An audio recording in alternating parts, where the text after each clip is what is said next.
Moto telema tolobela mboka ye. Ole tosura babimisa na poasa. Ba député to votaki bazo salarien. Bazo salarien. Tokende na funa bazo salarien. Bazo salarien. Komo tolega na mwamba bazo salarien. Bazo salarien. Tokende lukunga bazo salarien. Bazo salarien. Na babo kula bibembe bazo salarien. Bazo salarien. Atoto ngala changu bazo salarien. Bazo salarien. Bazo salarien. Bazo salarien. Ayatola ni molili. Bazo salarien. Bazo salarien. Ekulu ne paye. Bazo salarien. Bazo salarien. Kala balengani na mama. Bazo salarien. Bazo salarien. Etola ni wapi. Bazo salarien. Bazo salarien. Mbote na bino nyonso ba congolais na ba congolaise lelo tozali mercredi le 7 juillet 2021 nzambazala na biso cardinal Mosengo Passigna batindiki déjà na France pour que nous avons soins appropriés parce que santé pinana âge qui pinana vieux donc boulu et keza makasi vieux bameki déjà ko même na poto na France précisément pour que nous kozwa ça ba soin approprié ya on est toujours singa na gouvernement na biso boza na bopito pe malamu ole batinde ka muto ki nous ba soin de santé ga libanda na Congo pe ba médecin na biso ndenge ba sud africain ba nozo ba soin awa na Kinshasa ezala quand même bien tala mosengo ki ba na ba soigner na bango awa bien mais ce qui ba ezala passe très bien lelo na émission na biso lelo tozo lobela makambo tali nomination ya ba konzi ya banque ya Sika BCDC au wapi chef de l'état dernièrement anomaki madame Malangu Kabedimboui yende gouverneur ya banque centrale yewana ndemu davano kumbe la banque centrale désormais et puis ba vice gouverneur bazami balé ya BCDC ya liboso ezali Kabedimboui si je me trompe pas bon, Moutoumont plutôt. Yenda numéro 1. La Banque centrale. Numéro 2, Ezali Dieudonné Alimasi Pangpango. Pangpango, Yoananda Outina RVA. Ozaki, directeur général adjoint. Obanosa l'intérim qu'on a RVA. Atiki Boulou et qu'on a évité. Nommé le sous-kuna na BCDC na évité. Kuna et vous avez grève, tout vous allez je ne sais pas. Mais Dieu merci quand même. Bazong ici pour Aouta puis qu'on a na banque. Azar sous-directeur, les lois commis vice-gouverneur à BCDC. Congo Lengue qui tourne donc et on to lobela lelo mais ya mbona nous tozo betali solo ya secrétaire général ya média bandeko kuna bana grève bazalaki liboso ya ministre ya média et communication ndeko na biso Patrick Muyaya bayi kolela babi fo ba benga na secrétaire général on pour asa lokote mambi belé zo marché kuna bon na loba mingi te total élément et puis bolanda barré oyo lelo gouvernement congolais ba misa mbongo ba sele biso barré to benga barré transco et belé ba biloko belé bukana ba bebisa na bangongo do mbongo alete kina na oka mai ya mibale et comment place ba ça ba grand besoin na bouté pas ba chege pas banani mais banani o bazali approprié ya ko sala soin ba bisika wana ce qui moyen zali to kolanda yango. Et puis, demi-terrain à Kinshasa transport. Congolais, toujours bomanera biso na biso. Ministre provincial transport matine transporté, mais automatiquement, bino bomati ba transport na ndenge na bino. Demi-terrain à Lyon. Pour le bela peso levé et milité, il y a matata pogno, ba longoli milité na bureau. Donenge za ona justice ko nyata matata pogno anyati bakangi akia sambi suka sanza mbongo sanza sare sa vérifier et puis France na Belgique ba lobete RDC zali zone rouge ya Covid donc ba voyage bandeko bazana Kinshasa to na Congo pour ba kin na France to na Belgique et comme un problème na moment opportun parce que niveau ya Covid za na Congo c'est le France na Belgique Covid et puis on a Covid na Kinshasa on attend bato kimanse ba mela masandi na 10h 8h déjà bato plein na ebite to wana basala on ndenge ni na comprendre ngote ba mindelo na baba même na ba gombe za ba bisike bele bato amela ba masanga na butu vide ne bato bakuta na ba gambela ba tuta na nzoto mais siko biso to roza zone rouge ndeni Ah, bah, français, pour expliquer, tout le bilan.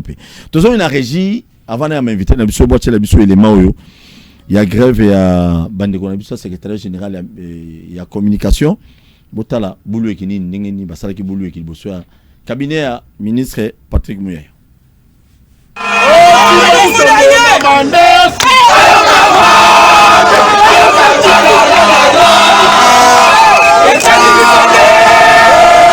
Nenge bomoni bango batondani ebele basifle bavuvuzela boye liboso ya ministère ya communication et média bayaki nde pona ko réclamer na ministre ya communication et média Patrick Muyaya pona départ ya CG ayi na bango Mutombo akende na niveau ya kosakana te po esi balembi balobi makambo mabe makasi ba dossier ya mafia ebele tondani na CG wana yango bayaki awa loyembo nde loyembo banderole pour nous réclamer départ na ye en tout cas bino moko boyoka bango ndenge balobaki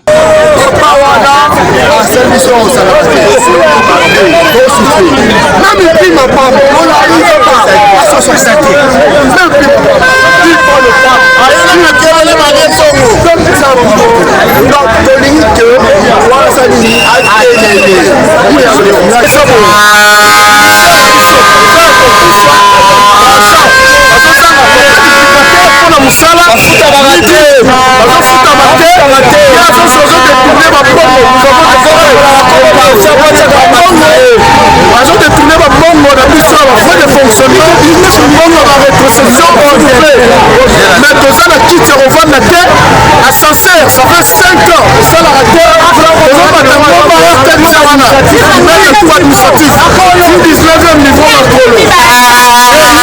Alors dit qu'il y a rendre compte, n'a plus sauté l'argent, ton directeur, ton ministre, il y a le dit que non, Azam Moulouba, voilà le de la ville d'Azam Moulouba. Ça s'appelle le quoi, il y a président de la République. Mais le changement, pourquoi chef de l'État le bâti toutes mes gestions, nous serons exempts, pas détournement, voire même huissier à dénoncer en haut. Alors ils sont agents.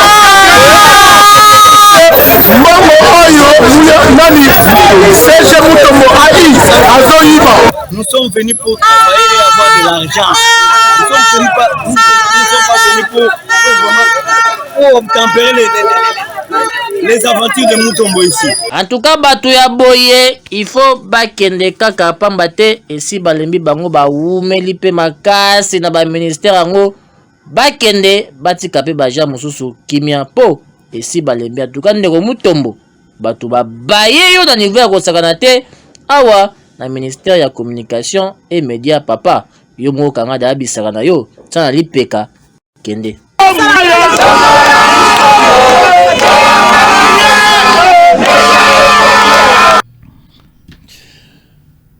Allez Bolodjoa, Boni. Oui, ça va. Zamba Osangolo, Tozali. Qui m'ezali? Angolo Nzambe. Politique à Congo qui m'ezali. Te, ngane na zanga kimia Angolo Nzambe. Très bien. Mbogande ke mabe. Ok, tant on t'a l'élément on a et c'est l'un des. Non, mais ça inga on a comme peu au message nanga parce que on a remarqué que bato belé maramso tolo barabazo ango likolo alors que mbogeza okufa. Ndeko langai soki omoni bato bakomi ko manifester pour na osenga salaire, ce qui veut dire que place moko boeloko moko etambola bien te. Parce que salaire ezali rémunération un facteur de travail. Muta sali afutami. Yango ezali source principale ya revenu ya mutu oye permettra mutu à faire vivre mwasi na bana to mobali na bana. Soko moni mutu ofuta mate. Et là ici que l'État a mon importance à Moussa n'a été. Alors, comment des gens qui travaillent basent à la MPI alors que Mbonge est quota. Ma taxe se fout en mettant d'autres choses. Non mais c'est ça le problème. Et là Kowanan des obomambo kawe. Parce que ce que tali même na carte à budget, la partie à budget à rémunération. On peut remarquer que bateau bazorambongo muke bafuta ma difficilement. Bateau bazorambongo ebele bafuta ma régulièrement. Oh mbogata. Très bien, ça fait quand même mal comme ça, bande qu'on a biso bazo lela, mais surtout qui paye les sola bas secrétaire généraux au yonde qu'on a copié, parce que ça teste bas secrétaire généraux na moment mon boy. Mais bateau bazo kana teste, on a ti lelo bazar quand même musalate. Mais quand bateau kalawa na gaga, donc ne ba djembe là, donc il a le secrétaire général mon na ebi peut-être mon entreprise, na yoka il semblerait azora 0,1 sur 10, mais ti lelo azaka. Bien sûr. Ce sont des choix politiques au Batba. Ceux qui déjà au départ, Bazako considérer que test est une importance, il faut nos marabatu par rapport à intérêt à parti, na par rapport à appartenance tribale. Quoi de plus normal, de connaître le problème. Parce que l'autre mot est livré, ils que ceux qui ont un poste à développement, on doit plus miser sur le facteur travail. Cerveau à moutonde même à tomba. Tosu atena bitomba po tainga et même à tomba. C'est-à-dire que ce bolingi changement, il faut que Batouba soit suffisamment motivé. Oh bon monique azali maillon faible. Bo tié de côté. Bande ko na biso ba osenga balongo la secrétaire général. Po ba monique aza défaillant. Baza ko rendre responsable na question ascenseur. Mais bon mi poser question. Azwaka combien pour faire fonctionner son secrétariat général. Parce que au moni mingi obiso to ciblé. Bango n'était pas un problème.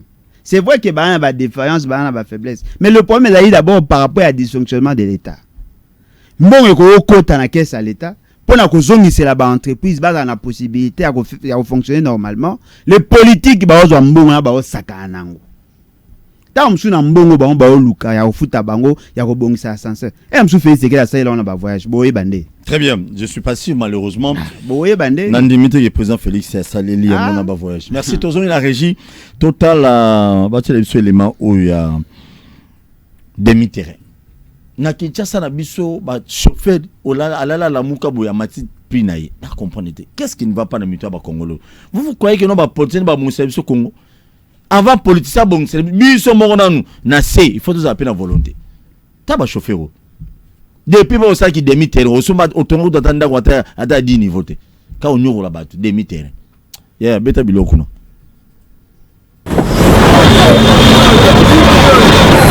En tout cas, dans la ville province à Kinshasa, les Kambetali transport ces derniers temps, population bazali ko comprendre te na niveau ya kosakana te. Neti soki la moki na tongo. Okomona ba chauffeur bazali na ba prix na yango et surtout les Kambetali demi terrain na ville province à Kinshasa. Et comme ko pesa passe na niveau ya kosakana te, batu bazali ko telema na bare okomona bimi 7h juste. Akoya kozwa transport ti na ba 10h kaka pona likambo etali hausse de prix oyo ezali kopesa pasi na niveau ya kosakana te na kin na tongo transport ekoma na prix mosusu na 12h prix na yango na pokwa kutu koloba te ba misusu bakoma kobenga bato ba abonné. C'est comme si population et s'abonnaki pona bango bafuta bango ba 2000 ba 3000 francs comme ko pesa pasi makasi ba kilia topé population kinoise balobaki boye demi terrain eleki esika ya 500 fois et comme 1000 fois neti awa boyoko ko kende net ozo kende selemba o falozo wa de transport o kiti awa na mola apo ke ko kende isusu selemba e komi lokola 1000 fois tozo mona penza moyen zate l'État lukaninga ko bongisela biso ango po moyen zate transport ezo consommer biso moyen zate tozo ko kangote itinéraire ba kokoma ndenge mususu ba kokoma selemba o me omoni ye a changer komi bandale mola tozo ko kangote ba changer ango kinwa situation oyo ezo salangai pasi likambo oyo puisque soki bango bakosalaka ba demi terrain wana ezana mutu mususu awuti na ndaku azana makoki wana ya kofuta transport na ndenge bango bazosala ba demi terrain te alors mutu akokoma na équation azoyeba te esika oyo azokende akokoma ndenge nini puisque ye azana makoki wana te alors eza situation moko ezosala pasi penza na bandeko basusu basala effort batia ba moyen pour population azwa vraiment makoki ya kotambola malamu ezali pe ba situation musoko mona mutu azali na moyen azana mbongo ya kofuta ticket a supposer par exemple azana 1000 francs o ya prévoir kolongwanjili akoya ville a traiter problème azana ngo 5 kotikala afuta pe ticket azonga njili mais tout en coup 1000 francs na yazana ngo akomi kutu ville te asuki kaka ta mususu na limité 7e akomi kozanga moyen ko zonga ndako. Alors moni mutu wana akomi na ba stress. Le matin on arrive maintenant pour faire les transports, on augmente les prix. Le soir, un autre prix. Vraiment, ça nous fait très mal. Hein. Si vous avez un montant qui ne convient pas, tu peux passer nuit là où tu y es. Ça ne va pas vraiment, ça ne va pas, ça nous fait mal. Il faut que notre État voie ça. Surtout pour les transports, ça ne va pas, ça ne va pas. En tout cas, papa ministre provincial ya Kinshasa na makambo etali transport papa Mokozo, en tout cas, situation oyo eza mabe makasi kotale la population dossier oyo. Et que ça a bien makasi pour na Kinshasa soko bimi kaka juste 1000 francs na okoma zandu. Oko beta makolo na niveau ya kosakana te, okoma kuta destination te, okozo kozonga ndako makolo. En tout cas, situation eza mabe makasi. Très bien, merci beaucoup de vous Derrick. Allez Bolodjoa. Le moment ba chauffeur bazo ba transport selon bango. Selon bango. En matin transport a yemoko. Versement matin en gote meya matin transport. Asene demi-terrain. C'est normal? Non, mais c'est normal parce que le secteur il y a transport, les secteurs ils allaient régulés par l'État. Au moni air moko total ka makamuna angle mususu, mais en réalité l'État congolais a été défaillant.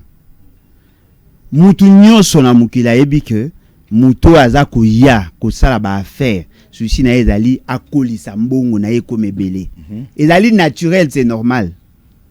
Muto oyo aza na posa ko za transport, ye posa na ezali a dépenser muki a za transport distance ebele. L'État siko ya ka otala ba intérêt et ya mulai ya kotala ba intérêt na ya consommateur na ya muto ali exploitant le secteur. Yenda ko ya ko trouver juste milieu. Généralement, qu'est-ce qui s'est fait? L'État congolais, net na ka transport, il y a province, il y a ville. L'État congolais a convoqué ba exploitant un secteur, bato baza ko voler dans le secteur wana, a convoqué représentant ba consommateur, ba fandi, ba tali structure de prix. Élément kota en ligne de compte. En ce moment-là, ba fixer prix d'ensemble, ba rendre en go public. Na kao ya biso ba tu ya nani association ya ba chauffeur, association ya ba propriétaire, na association ya ba consommateur, na gouverneur ne pas fanda po ba sola. Tango ba fixer prix. Et si le prix reste, ce qui variation mourir salamité na paramètre le prix reste. Mais maintenant qu'est-ce qui se fait? Oh on a remarqué, le chauffeur trajet na bango na un exemple ya awa Kitambo Boulevard. À calculer à Kitambo Boulevard 1000 francs. Mais je t'informe aussi. Transport à Kitambo Boulevard est à 700 francs. Officiellement, c'est 700. Mais bah tu vas foutre 1000 francs. Ce que le commune d'Eni à calculer habité à Jui Kitambo Royal. Ou bien Batete. Bien Batete là. À Jui ça vient 1000 francs. Après à Jui Batete là Boulevard 500. À Sali 1500. Il a gagné 1500. Donc a gagné 800 francs à l'icolo. A gagné 800 francs à l'icolo yanko, mais n'endenge biso to futaka a gagné 500. Tango ekomi ya kozonga, a robeta no pe na luenge 24. 24 batete la. Batete la memi bino msusu oro Kitambo. C'est-à-dire que a otia ba prix pas calculé comme na 2000 francs. Mais le fait que l'État est défaillant. L'État mutayebi prix au ba fixaka. Azak occupé na été. Ça pose problème. Un autre problème c'est aussi par rapport à embouteillage. Là aussi, il faut intégrer. Qu'est-ce qui s'est fait? Le col à Batoubaïbi qui est de telle heure à telle heure en bouteille à Ramakas. Baromo Soukanandela. Pas zonga. Pas zonga. Alors, la sous Batoumoussou. On va continuer ma conversation. Trajet n'a comme Moukousse à sa fréquence, tout est belé. Pour gonfler bon le quoi trajectoire est comme Moukousse. Aïe, bako profiter d'un tous ces éléments, on les a pourquoi? Parce que l'État est défaillant. Il a libre secteur où il a réglementé, il a régulé. En principe, l'État devait à s'imposer. Au moins, il y a une période où il y a une blague, il y a une antenne civile, ceux qui moutent à sali trajet, à sali nini à mouké, kangaye et tout ça. Mais qu'est-ce on s'est rendu compte? Kangaye siko, à sali 2 mètres à Pessi Kanyaka, libéré. C'est ce qui fait que personne ne respecte plus rien. L'État a zaté, l'État a zaté au Koufa. Oh, pas si n'angé zali. Moi, papa mora le biawa. Mutu tango aza ko bimana ndako na asaka budget aibi ke ndenge naza kobima aller retour ezaka 500 okomi kuna bozwi transport à 1000 francs na aller siko retour za na mbongo te to mona batu babeta makolo ko banda centre ville tiki mbantseki na cimetière na makolo ato liaki biscuit mais le mina tongo pe il est sans social au la mois très tôt ba 4h pas bima pe voilà c'est à dire que eza ko boma énergie na niveau moko eza ko pas possible mais ce qui est phénomène pe abonné wana mingi za nazando ba abonné wana non mais na batongo soko na batongo ba abonné tout ça na batongo bato ba souscrivant na ba bisu wana ça ce n'est pas un problème hein. Les sociétés peuvent s'organiser ba na ba abonné bato na bango o ba yokana ba futaka par mois o bazali ba client na bango ya sûr ba ko sécuriser même na transport ba na ba abonné au gros à carte abonnement tambola na bis no lingi c'est comme par exemple les élèves. Ce n'est pas interdit. Mais pour un abus, il n'y a aucune politique publique en matière de transport. Très bien. Mais quand même, côté Kuna, bien tout le lobby l'État, n'a beau été, mais il faut tout le lobby quand même un peu congolais. Tous à peine non sont payés à peine de congolais. Parce que. Qu'on peut ça conseil sanction. Sanction. Sanction. Parce que bon, avant le la sanction, tout autant yozo matsa priona. Kolomu tu ga yebite que non, yo matisa qui déjà pris. Mais à ose versement de ga ningi zalaka. Donc, sanction non, sanction. Ce qui vous sali norme, boyokani déjà, signer un protocole d'accord, surtout, boyokani que vous fixer transport tel. La moindre de choses, il faut qu'ils aient voix, instrument coercitif. Il faut sanctionner parce que Mouto a aussi mis deux côtés au fixer. Il faut les sanctionner. Le fait seulement que vous sanctionner, vous sanctionner ma bé, et ça que tu vas continuer. Et ça va Très bien. Merci beaucoup. Bande on a biso ya ba chauffeur bo aider quand même tout son na biso. Ba bolo ba bino no ba konzi ba nyonga biso. Et bon on a biso to nyonga na ça vaut pas la peine. Tous une régie bota la barrière transco lelo. Bon, tous cas exemple ya moko aux ali boso ya poste na boulevard bota la ninge komeleli. Beta biloko. Bon, c'est déplorable. Hein? Tout le monde, quand on passe ici, on constate que c'est devenu un lieu où dorment les chégués, les gens qui n'ont plus où passer la nuit. Ceux qui passent la nuit à la Belle Étoile, c'est ici où ils ont élu domicile. Et malheureusement, ils en profitent sous la barbe de l'autorité politico-administrative et tous ceux qui sont concernés par la salubrité dans la ville. Bon, tous on observe et personne ne dit rien. Bon, malheureusement, et c'est là ce qui est très déplorable, c'est que c'est devant la grande poste. Le premier citoyen, et donc tout le monde passe par ici. Et donc ça devrait nous interpeller plus d'un. Ça devrait nous interpeller tous, si je voulais dire. Mais pourquoi la poste ne prend pas le devant de la chose? Pour qu'elles aillent vers le gouverneur pour lui dire non, ça ne va pas. Mais même la poste peut poser un geste ici. Hein, même la poste peut poser un geste ici, mais quand on constate que rien n'est fait, on se dit est-ce que nous sommes dans quel état? Est-ce que la salubrité de la ville, on chante chaque jour Kinbopet. Mais Kinbopet doit commencer par des petites choses comme ça quand même. C'est quand les étrangers passent par ici, ça ne donne pas une image pour notre ville. Et surtout que nous sommes en capitale. Merci. Ndeko, il faut tous être réalistes. Tant de gens qui ne peuvent pas, il y a un chaque jour. Responsabilité à l'État congolais ali, tout la ville à Kinshasa ali, responsabilité à biso pe population ali. Yo sali grand besoin bongo. Parce que ville tout l'État au lungolo ata yo moko vraiment. Non, vous appelez batu quoi? Ah. Et yo pe transco, ozo mbongo wana ozela batu wana. Moi le bateau qui est comme la vie. Personnel à transco ba na 7 mois si je ne m'abuse pas 7 ou 8 mois un paiement. Transco. Baza un pays. Mais eloko moko des avres. Eloko moko des avres ezali l'état ezali défaillant. Bo pesa la responsabilité car na peuple te. Ou wana ezako lakisa ke ba soit disant ba kondi ba wasa amsa malamu te. Ndeko na ngai bo mi poser question batama boma na ba cheke ba kenda toilette. Commençons aussi par là. Parce que bomona ba cheke ba oleka ba otambola na bomona bango bali akati. Bah si ça va nous on va poser na bango wapi. C'est dans ces espaces là. Batama boma obomona chaque jour na ba ville ba otambola. Basuka aka kuna. Ce qui veut dire que l'on est tous ali boye. Le fait seulement que l'état ali démissionnaire ne bomona ba biloko wana. Ce qui l'état n'a pas ça organiser makambo. Il faut d'abord kolongola mutu nyoso oh bomoni ke bongala na baba te bolongolier. Pourquoi ne pas créer des centres, récupérer tous les fous bocha bango kuna. Pour mutu normal akoya ici kana te ceux qui toilette publique eza. Bato ba ya kana eza ika ba shege eza ibata maboma. Nde basuka wana. Siko bino botika biso to vivara na bata maboma na ça veut dire que mboko et comment mboka bata maboma. Boza na bata maboma partout. Attends la paix de la nation okuta mutalibo mazai. Ça veut dire que ce n'est pas normal. Bo sala d'abord en sorte que bocha ba toilette publique. Bo sala en sorte que bocha ba système moko ya kolongola ba saité de manière régulière. Tant que ba ba kini bo peto ndé ngwana. Très bien. Comme masoni ba beta kini bo. Merci beaucoup Napesi, merci Nabakinois. Nabakinois union sonné bossa de confiance mais bilong musu tozo lo bao quand même ça fait mal tant tozo mon boy capital comme ça c'est pas bien. Gombe. Il y a plus Gombe. Fachi monsieur. Ce n'est pas bien. Le ba écoute ba biloko ti bossa on atra wana ça ne va pas. Non mais Souka goûte ça moi bien de olangai. Ogoleka na nzela makolota et puis na limité bon biloko à l'état pe photo batela ngo. Surtout que pe na limité.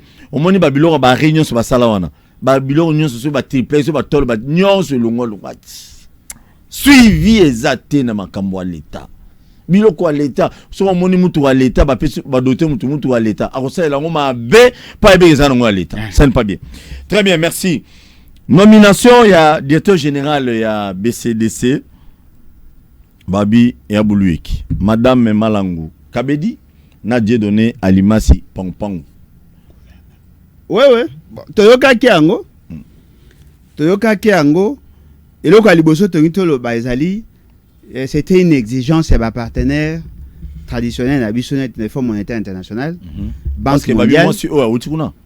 Ndeko Balobaka boy, bozi abo bon résultat. Elle n'a pas été nommée pour au service de la République.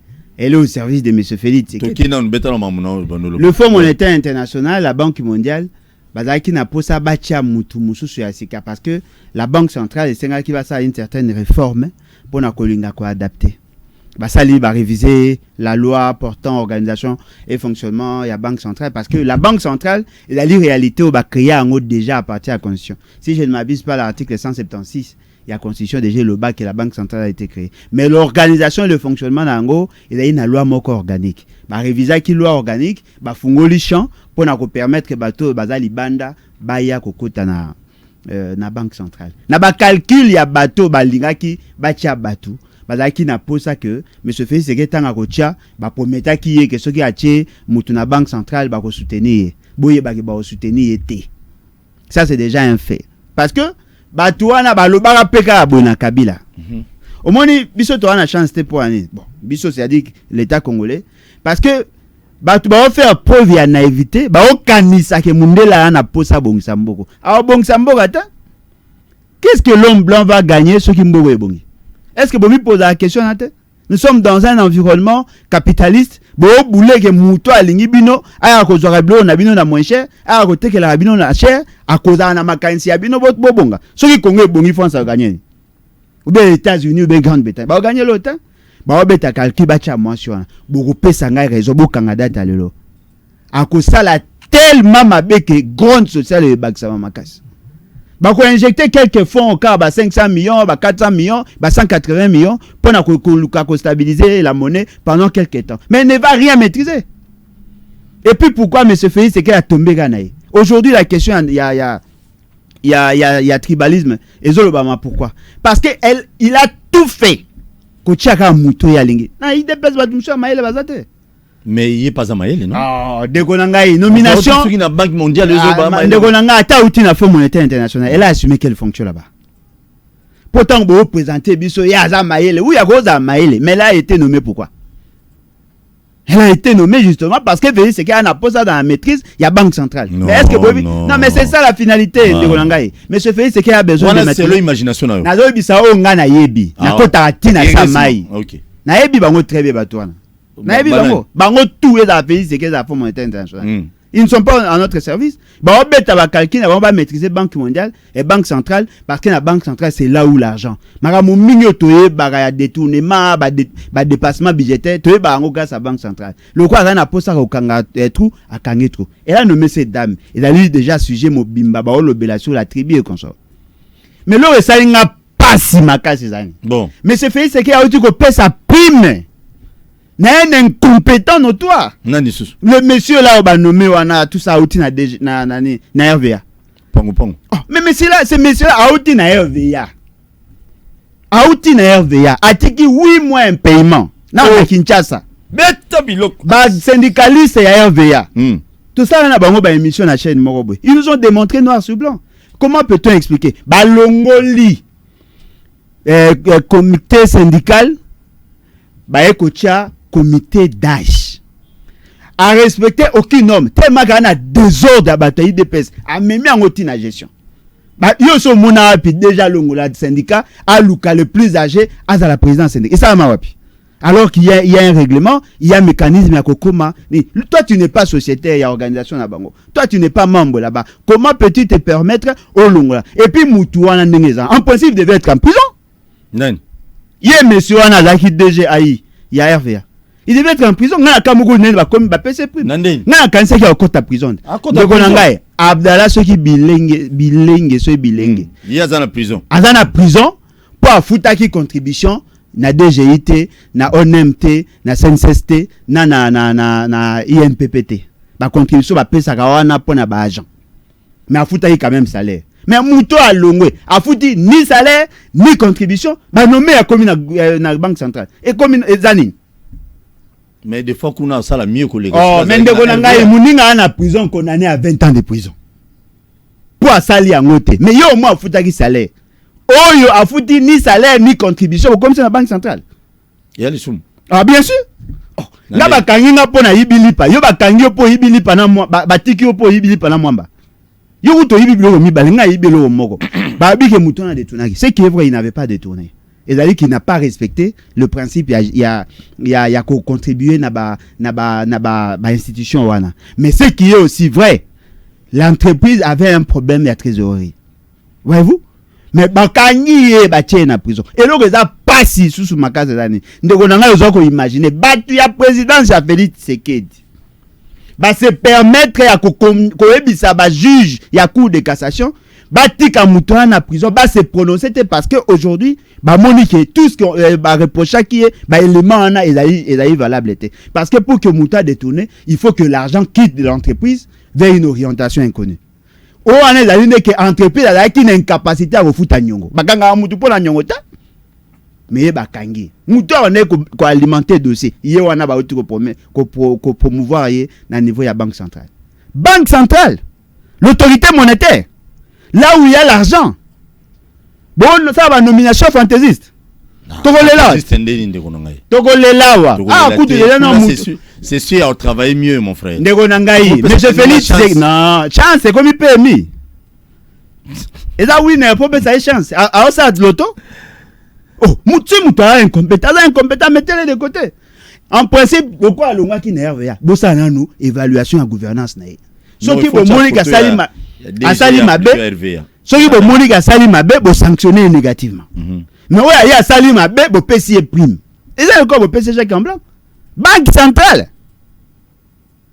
mais c'est fait c'est que la comment mais wana eza politique ya bango ya famille politique na bango pour boka na bango alors yebisanga ke payo za Félix Tshisekedi ana certificat d'enregistrement non ebo ya biso ke non payo non mais yo bimboka na politique na cause la politique ndeko na ngai politique na bango na kota ya IDPS mamoni mutu comme ya za donc na IDPS mutu malonga sous directeur kuna na banque on est ba ici na sous directeur tu as za sous directeur bon so boyi ga chef de bureau et bon ça problème oh yo longa chef de bureau comme gouverneur et vice-gouverneur donc on a anarchie d'après eux. Non mais bien sûr ce qui bozo mutu par rapport à banque bozo ta directeur mutu la chef de bureau matisse comme vice-gouverneur ah il dépêche ça ngo bo ka somme très bien merci mais tozo senga gérance n'est bien point barre au peuple au senga qui non tous les lois mutuya tout le monde a se retrouvé dans mambo Italie Congo même na fazer wala na balabala de DGA je crois il y a le vice-gouverneur de la banque Lelo actuel c'est lui mais c'est Pango bonne chance na yo militant IDPS c'est bon ça problème si cause la militant IDPS à cause gérer nini non à cause gérer militant IDPS lui se comporte en militant il n'est pas gestionnaire un gestionnaire c'est un technocrate même lui il est militant IDPS aromema ba militant IDPS nazo ebisa o nga yebi yo so mona bengi ba militant IDPS ba obete la Félix Tshisekedi Mbonda na entreprise a ko introniser nani comité syndical au so mona on entreprise wana ya saraki on evreya bien sûr siko bango basukinde ni mais muto ba chekuna na mutakabuya o bato akabuya o ya ba nani mutakabuya ye ba che bonga na amutakabuya na akabunda c'est leur candidat et ça sonne mboka na ebite bino ba dokipa bango menga biso ba dokipa mona menga mona bato ba sereta c'est pas comme ça on doit gérer la République mutaoti kotika nyongo ya 8 mois impayement bo pese prime boko tuna bato RVA est-ce que bato ba ebi rôle RVA bato musu ba tenga ganfo na kufa na bien à cause de RVA est-ce que bo ebi kitango to za likolo bato ba guidara ba pilote za ba RVA na Kinshasa 7 mois 8 mois na ba province musu 40 mois impayé on est belé hein comme 40 mois siko te kuna osala kuna abundela bango la banque centrale et c'est razo gérer mbongo za na kata caisse oh monsieur Félix Tshisekedi se permet d'aller prendre l'argent en réserve d'échange ma facilité hein? Très bien, merci beaucoup Sony mais DG à RVA ça va nani sus na bosani komuna ya mutete là je crois DG à RVA papa au moins neza na lobango clairement bwana posa mboko yebonga le vache à lait de l'État sont les entreprises botika ko nommer ba politicien à la tête des entreprises boluka bato ba yebi gestion ba yebi management bato ba yebi bazali na ba plan à redressement ba entreprise bozo ba politicien ba yebi elo ka entreprise te aoye ko la nyonso o auti o la DG yao mais c'est fait c'est que la kenda qui soit na Qatar soit na pays moko quelque part pour aller négocier les contrats est-ce que vous savez que ba benga et pas aider Félix Tshisekedi techniquement à kokate moni ba bengi ba tuna Kinshasa ba osola na ba on a téléphone pour leur donner les orientations. Il n'avait aucune maîtrise à Maramba RVA.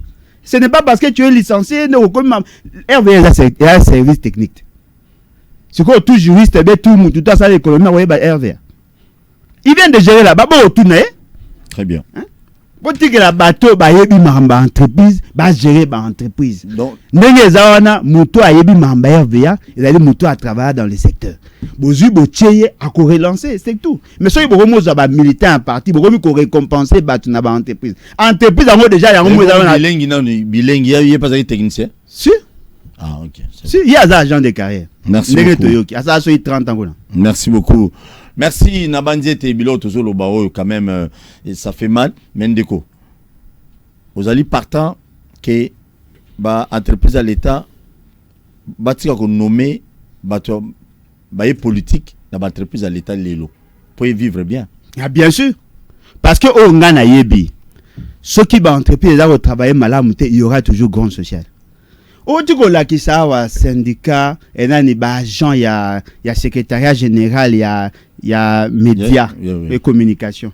Bah grevé. Vous pensez ça pour ma gestion. Beaucoup d'entreprises au Mona ba difficulté. Bah même qu'on empêcher, qu'on intimider ba agent, ba ça grève. Pourquoi? Parce que ceux qui sont là ne sont pas des managers. Ce n'est pas parce qu'Alain Bolodja a la formation économie, ce n'est pas parce qu'il y a les granateurs de Ranjabino, pour les récompenser, vous les prenez, vous non! Tolobaga attend Banomara, José Makila et consort. Bah, ça a raison. Aujourd'hui, qu'est-ce que nous voyons? Conflit total. Une seule réforme initiée par les politiques depuis comme dans la chef d'entreprise. Attends, entreprise, moi, c'est Télémi, Netini. Bah éviter beaucoup dans la députation provinciale, députation nationale, présidence, beaucoup de gouverneur. Laissez les entreprises na bateau ba agent de carrière, na bateau ba yekola ko gérer ba entreprise. C'est tout. Merci, très bien. Tozongi, tozo continuer. Émission na biso bo s'abonner massivement à la chaîne na biso ya YouTube, Bakina Balobi TV, Bozali et Belair Ota la biso na ba chaîne partenaire à Kinshasa. Et puis la chaîne na biso mo ya YouTube. Levé à humilité à Matata Pogno na bureau, ya Sénat et Simbi. Si quoi batou mususu ba lobi to soua. Ndenga ba lever humilité, ba permettre ba lever humilité à Matata Pogno pour être non azala poursuivi sur le plan juridique. Nanenga justice plutôt. Est-ce que ba fungoli chamoko boité pour que tous les sénateurs ba gérant ba yiba ba détourner parce que ko détourner les habillés par les politiciens. Ko yiba les amalamu pas na biso ba ta passion. batu nyonso o ba détourna ba sénateur si yana o ba détourna o bazana sénat lelo donc ba fungoli champ donc batu belé ne toyoka ki matata qui c'est makila pe batanga ka moment mo boye et na IGF ba longoli militaire na ba sénateur mususu est-ce que ba sénateur ba aussi laté ba olongola ba militaire mais ba suppléant na bande ba tiko ko kumbela maso na sima na bango te ezaka mutuna batu bazotuna ale bolojo beta biloko malobeza mboka yo ndeko na ngai na bayino na makambo etali José Makila le plus grand dossier babimisela biso na TV il y a le dossier ya construction ya aéroport modulaire baloba qu'il a eu à détourner 500 millions à l'époque ya Kabila mais il y a une banque au basitaka aloba que cet argent est comme jamais na RDC muto abimisa information nan soit disant IGF. L'information est venue de lui. Mais la banque a contredit. Banque est-ce qu'on contredit? A contredit ça, le que mbongo wana et comment la caisse à l'état te. Est-ce qu'on va détourner mbongo? Au moins lo za frezani. Ba papa wana ba yaya wana ba santuté. Oh ouais. Bango tout au monde ba gestionnaire ya kana lelo. Ba santuté. Boyibo poursuivre bango, bo bimisa ba dossier ya bien ya propre.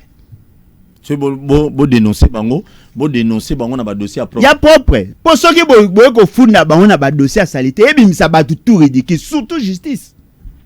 Ndeko nanga yoka aventure. Beta biloko ba ebisi biso wa kala mingi te que et pas nana ici. Mata ba o ba bokonza kanyaka o. Ba kanyaka o tu ba tutu yo kanyaka. Bango nyonso wana na ko bandali ko tina se. Ba ko engager yo. Bokonza kanyaka. Bon retour comme monsieur Zani kanyaka te. Te yaona le bien to. Moni? Toge. Ba ebisi biso que non il y a eu détournement ya mbongo na Bukangalonzo. Moi personnellement je me suis dit ça peut être vrai. 285 millions de dollars. Et Kitty est commis 205 millions de dollars. Et le moins 205 millions est commis 8 millions de dollars. Il y a équipement cet équipement existe. Ils en a 4 il y a conteneur. Mais babu ko lobango. Procédure. Et on a obo mana bangonde ya wana. Monsieur Matata azalaki ancien premier ministre. Mais aujourd'hui, Monsieur Matata azali sénateur. Nani ebongi a poursuivre yé. Babi Nabiso, non, il faut que la Cour de cassation ait poursuivre. IGF, de triste mémoire, IGF Nabino, a vu document à côté de la Cour de cassation. La Cour de cassation, babi si en te, ndenge zali boye, dossier de traité en côté parce que ils ont une compétence à premier ministre, bah ju dossier bah memi en go na cour constitutionnelle. La cour constitutionnelle nous a dit non, il faut te poursuivre en tant que premier ministre, il faut te saisir le Congrès, l'Assemblée nationale et le Sénat réunis en Congrès. Bah ebisi bango que procédure les mabe, bah meki bah qui saisir la cour le Sénat pour lever les immunités. Quand bien même que le Sénat a compris que la Cour constitutionnelle, il n'y a pas de passerelle de collaboration, le Sénat a obtempéré pour aboyer nos qui battent pas kolobake, il est mouton bloqué, soi-disant état de droit. Bazui, nani dossier, et comme na plénière, la plénière a voté contre. Otoki pe mbongo tambolaki koto 4000 tambolaki koto. Et tambola raka. Pour monsieur Félix c'est qu'il a vu union dite sacrée na Kanyaka. Yemoko pa yebi wa kutuko discuter te c'est na discuter te ngati mna lobby yo lobby ndeko nanga bongo ya yebite beta biloko na yo moko monsieur Félix c'est qu'il a le bana bino que Sénat et ça constitué na ba tricheur na ba corrupteur bobo sana te tango ba linga ki ba installer Sénat suspendre l'installation à Sénat parce que ba député provinciaux IDPS ba daka corrompu pour ba toi comme un sénateur na ba ki c'est lo asikata yo mto lobby et loko ezali vrai. Tant que Bazui a mis dossier, la plénière a décidé que va lever immunité. 49 personnes va voter contre. Ba beti quelqu'un dossier ndenge keiboy et aussi mbate. To luka dossier mususu. Ba bimisi dossier, il y a dette publique. Na dette publique ba lobby clairement que non voilà, na réquisitoire il y a procureur près à cour constitutionnelle, ba lobby que Monsieur Matata, tant Azalaka ministre, il a traité sur un dossier. Il y a paiement, il y a dette publique. Pour na bateau, bazaka ba victime, il y a des réalisations. Dans leur démarche, babi, mbongo wana ekomate ba dossier ya bato bango ya lobaki afutaki 300 personnes ezali ba dossier ya lukuta et le cas na DGDPT direction générale ya dette publique bazui batineli Sénat lokola bayebi ke na plénière ko simba te basa ndeni batiki nano batu bakene na bakanga session ba convoquer siko bureau ba statuer sur la question.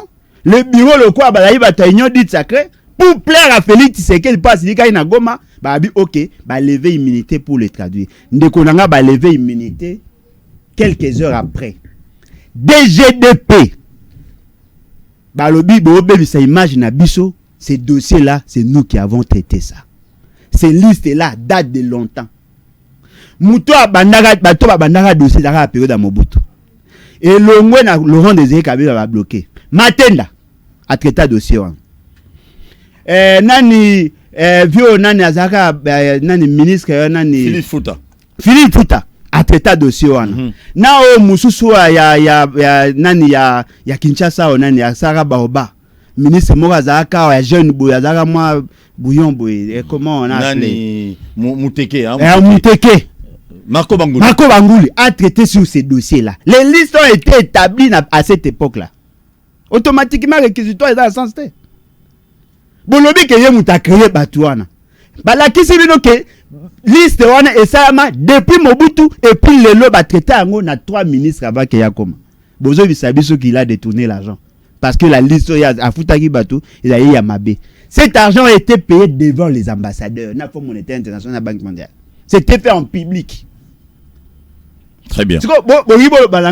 Non, monsieur Félix Tshisekedi a caporalisé la justice. Souci naïe a écarté batu nyoso ba déranger. Et aujourd'hui dans la nuit Batebele, il y a quelqu'un, un notable, il a dit clairement que apparemment monsieur Félix Tshisekedi s'acharne contre les soyilophones. Mbamo na kanisi o esama na période à Laurent Désiré Kabila.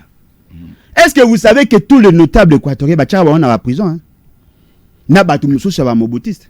Ba bimisi bata ba province mususu bata Équateur batika lebe. Vous savez il y a eu combien de morts?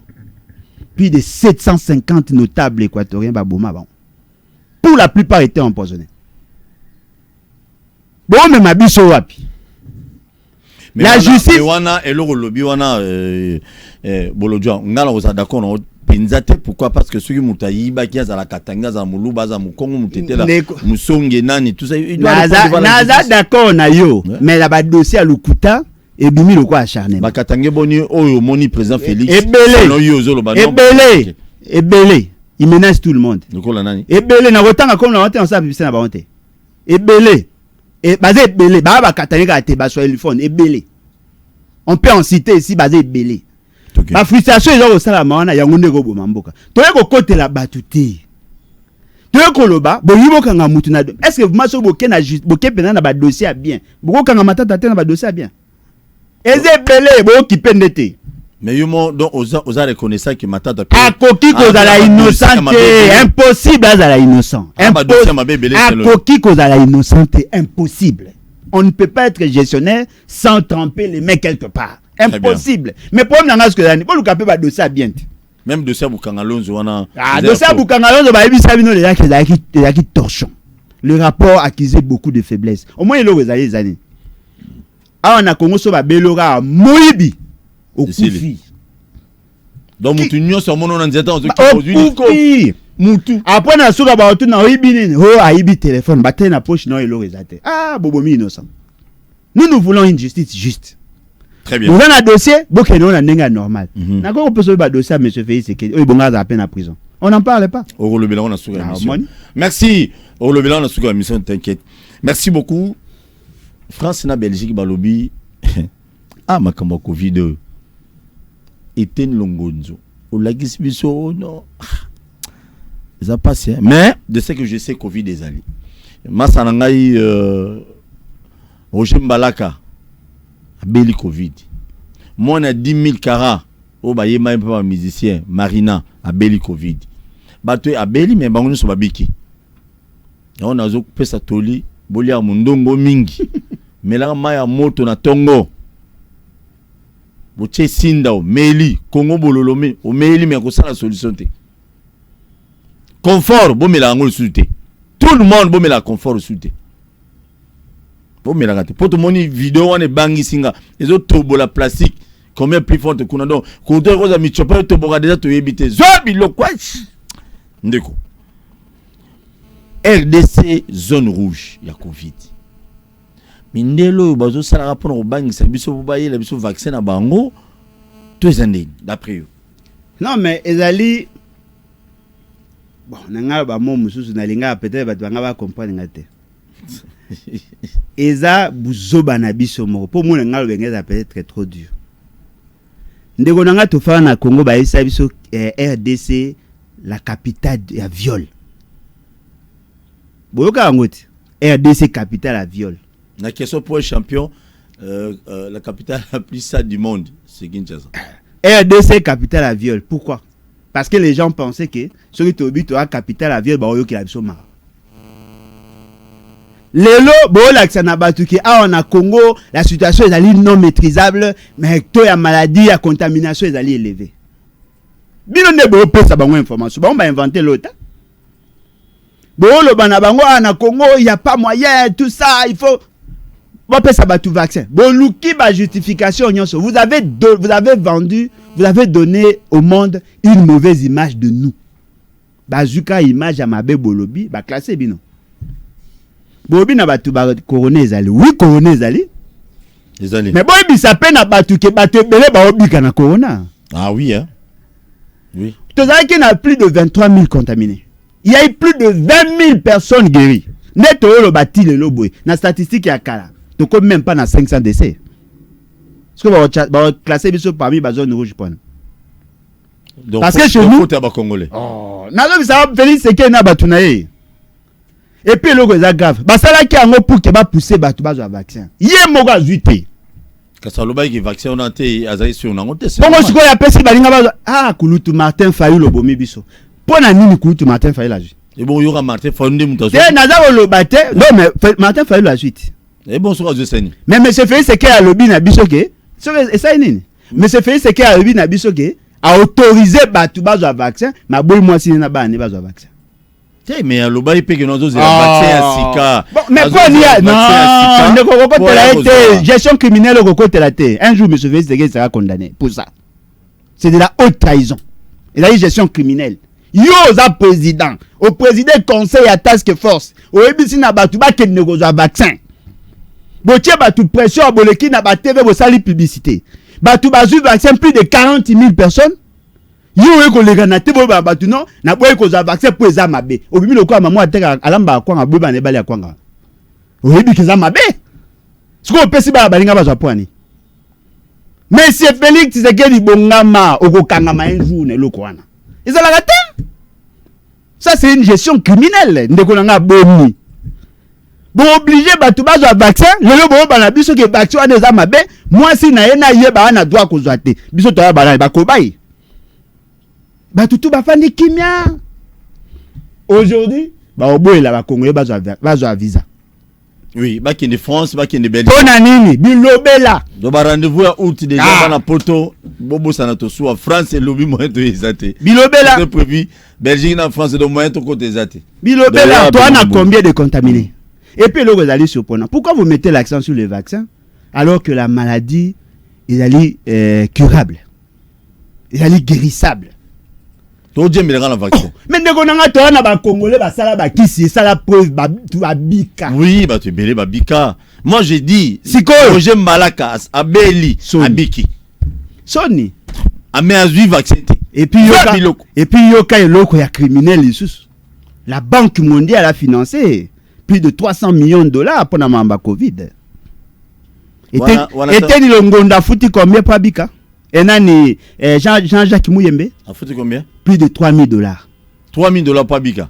Yékou coordonnateur a foutu plus de 3 000. Maman Mogo a qui n'a problème awa. Ba nani ndekona biso tatana osango oya journaliste ndekona bino ayamba ki maman Mogo. Maman wana ba sengi 6 000 pour se faire soigner. Gratuité zapi. 6 000 dollars. Oh!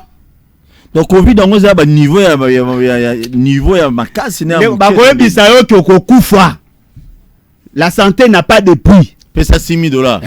Kende la clinique na bango kuna. Congo bololo ma ya moto chaque tongo. Avant na la. Bobo mamboka. Sincèrement, je suis désolé.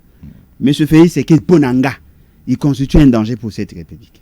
Voilà, on a limité parce que le président Félix Azo Bundana Makassi. Ah wapi. Il y a autorisé par la baninga va vaccin. Merci. Il y a Bateli. Non. Bazozo. Bateli. Vaccin Zoya. Pona nini ya Zoya. Ndeko. Pona nini ya Zelisa ki bana na ye vaccin. Il y a biso na pesa bango luka ba bambwa, ba cochon. Mais après toi congolais papa na. Mais un congolais poni a autorisé ki vaccin à mabeba pesa bani. Ah papa, il y a ebseko qui nous voit. Bien sûr. Merci. Et là monsieur Félix c'est comme tatili à Chavanda. Batika pa ndenge nini gestion criminelle to non tika wana kosi. So Martin Folo azala wana alingasa mamwebelete. Merci. Mais les héros batu nyonso ba la prison. Merci. INPC Kinshasa. Ah. Gas. Neta Félix c'est yanga za peine en prison. Obi ke Folo so président mais Kabila na prison. Bien sûr, bon ma bezap. Bino bolinga sko ba criminel la solo na rando. La justice fait ça musala. Félix. Soki boye ki fayu munde akoko memelo ko na tout président Félix akoma ko. Azo sala musala na ye net na domaine. Papa Zela. Nazo pesa yo. Na pesa belema. INPC Kinshasa bazo organiser l'élection il y a présidence, il y a INPC Kinshasa. Élection salima vendredi oyo. Otozo senga to so apport nazo sala campagne Jean-Marika Samba ko senga ideno. Ceux qui moyens ali bo voter Jean-Marika Samba. Journaliste nyonso. Ozali na carte INPC. Ozali en règle pe na UNPC na ba contribution na yo voter Jean-Marika Samba. To so Paul nga. Na voter a candidat na ngai, na voter na lokala. Na voter bango mibali. Vendredi. Parce que ko voter muté na musala sa bulu ekiti. A gérer le côté. Au voter président. On ne sait pas.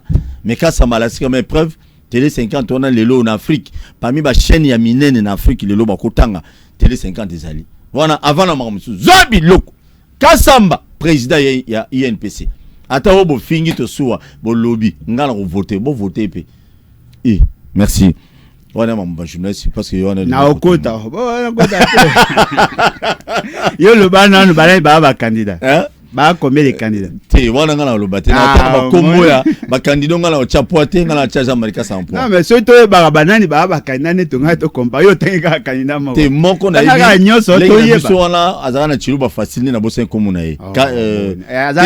Aza gestionnaire ya chaîne. Et l'autre azali aza déjà exclu ko tanga no komo. Azali attaché de presse na aza déjà exclu. Aza déjà exclu ma journaliste. Bon vieux mombo ba biso on dit aza muto ide presse na yibiti. Wa de akut ko lo bakute. Jean-Marika Sambaleki. Zobilok Sambaleki. Très bien. Bolodja a pris chance dans Jean-Marika Sambaleki, c'est sûr certain. Non, ces messieurs, sincèrement, on peut tout dire à un sens organisation. Sincèrement, là, sincèrement, ce que nous avons net na Congo a changé ma mbébé na média na Congo. C'est un homme organisé, a formé Batebele. Bien qu'Azal moi va faiblesse na Mike mais c'est vraiment la domaine na bino bondi magaye. On dit mais on a sa campagne na TV na plateau non. Félicitations. Oui, kitoko. Merci beaucoup Bolodjoa. Tout ce temps oyo état de siège sali na est. Mutune asuka yango wana. Bilan nango za positif ou négatif. Félix c'est ça lobby. Félix c'est qu'il y a ça lobby na bino clairement bon poser sous question te ngana tunio ya zo baté na pas son réponse na yete a lobby na bino ki wa sala ku les aventure les lois comprendre que mafia dans na est na armée il y a un problème. Monsieur Félix c'est qu'il est dans état de siège à la décision état de siège a yeba qui y a 21 000 militaires na est bon tout na yebi combien scolaire. C'est-à-dire que quand il prenait cette décision là à la qui na information à ta moté Tito le ba ke ma mère ma ben na est ya yeba na été. Moi na mukie ya celui de 17 ans a payé une leçon magistrale. À la qui c'est que non voilà ma mbolo ba oyebite tala ngona peso flash. Tala ka ngoyeba ma mbele kana est. Si ko na ko mo ka information. Mais beaucoup yeba ngo par la suite que monsieur Félix Tshisekedi avait décrété l'état de siège pas parce qu'il voulait résoudre le problème du Congo mais parce que ça qui exigence il y a mini sommet à Goma. Au moins tant ba organiser la mini sommet bangonde ba levera décision on a l'option il y a que décréter état de siège. Na état de siège on a eu deux accords. Accord na Ouganda, accord na Rwanda. L'état congolais jusqu'à n'a rien gagné. Au moins ça ba aventure. Yon to lobby. Et ça va alobi na bino ke mafia ezali, armée ezali infiltré, et bambongo ezako kima, nombre de personnel ezali mabe, mais il a amené 2 accords. Na Museveni na Kagame. Biso to gagné ni elote Tijong. Très bien. Merci Nabaye Balandi Biso de part et d'autre na ma chaîne partenaire. Merci beaucoup na Kin Actu Télévision, merci na Donja Télévision, na Wemsa. Et puis na CMC TV na ba chaîne mususu bozole que ça te soit Paul bozole que émission oyo merci na ba congolais na ba congolaises union so bozali qui branché connecté bozali ko continuer na ko s'abonner na chaîne biso YouTube ba kinwa ba lobby TV bo s'abonner na mboka na biso il faut to linga yango kaka petit peuple to linga Congo te ba konzi pe fo linga pe petit peuple on na Congo so bozole linga na Congo non le peuple bo sa le lote ya honde na zolo ba mikolo na pesa katoli ba konzi tango tokenda na cimetière kotika bande ko na biso ba wei okanisi mo wei wana ba million ba milliard nyonso azwa ndenga detuna mbonga Congo ndenga bomisa batu mususu me otali mutu wana akufi ba tena cercle akufi ba kundie tozongi pe donc le pango ne asika ku eza mo eloko wana ekoki kutata ata 10 mètres carrés na quantité na ba fayanso bateka suki $6 le mètre carré yo mutu tonga bandako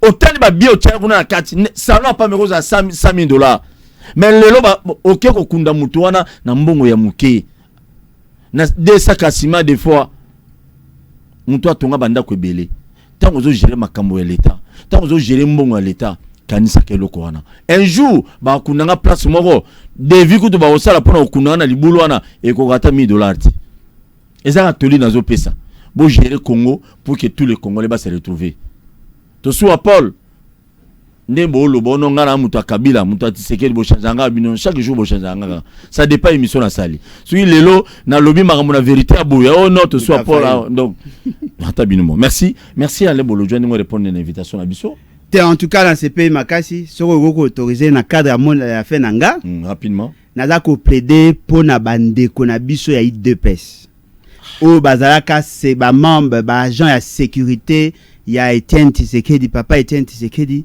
o ba wana ko sécuriser ndako na ye sika bazali ba betaki bango l'avant hier le quoi banyoka wapi na côté à palais de la nation ba kangi bango ba musu ba oluka place ba po ba ya ko senga musala ils ont été utilisés pendant des années le lob a 8 mois biftec yango Kabila pesa bango ba ko pona bilongi très bien merci beaucoup et mais Kabila pesa biftec te seni ndé annoncé que c'est merci beaucoup tokutani prochainement si Dieu le permet d'inviter Moussou Mukolo Lobby merci na Congo to telema to lobela mboka ole to suwa ko bimisa na poasa ba député to votaki bazo salarié to tele na funa bazo salarié Congo to lega na mwamba bazo salarié to tele lukunga bazo salarié na boko kula dibembe bazo salarié to mala changu bazo salarié